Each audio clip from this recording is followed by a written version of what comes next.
السلام عليكم ورحمة الله وبركاته. كل سنة وانتم طيبين. بما اننا داخلين على شهر رمضان الكريم، فهعمل لكم النهاردة ان شاء الله القطايف. بسم الله. اول حاجة المقادير عبارة عن كوبايتين دقيق، كوباية مية، معلقة عسل، معلقة بيكنج باودر، معلقة خميرة. نخلط المكونات مع بعض وربع معلقة ملح صغيرة.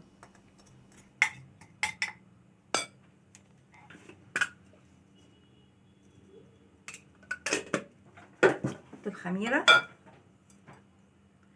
البيكنج باودر،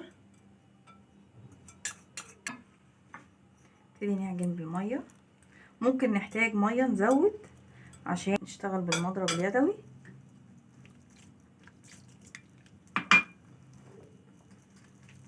هي بتحتاج ضرب كتير عشان ندوب كل المقادير مع بعض، تجانس كلها مع بعض. واضيف معلقه العسل كده. ضربنا كل المكونات متجانسه مع بعض ونسيبها تخمر، وان شاء الله ارجع لكم بعد ما تخمر واوريكم هنخبزها ازاي على البوتاجاز. هنسيبها نص ساعه، ساعه الا ربع كده تقريبا، وهرجع لكم تاني. لا تنسوا الاعجاب بالفيديو والاشتراك في القناه. دلوقتي رجعنا لكم بعد ما العجينه خمرت.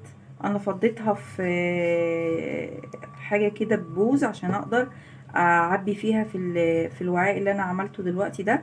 دي عباره كانت عن ازازه حاجه ساقعه، قصيتها وخرمت الغطا بخرم كده مدور عشان خاطر يسهل عمليه اللي احنا نحطه فيه على الطاسه على النار. جبنا طاسه حطيناها على النار، لازم تكون سخنه ودهناها زيت. لا تنسوا الاعجاب بالفيديو والاشتراك في القناه. كان الشكل بتاعنا النهائي للقطايف. بصوا ازاي طريه شكلها، بصوا الشكل. ممكن تعملوها حادق، ممكن تعملوها حلو زي ما انتوا عايزين.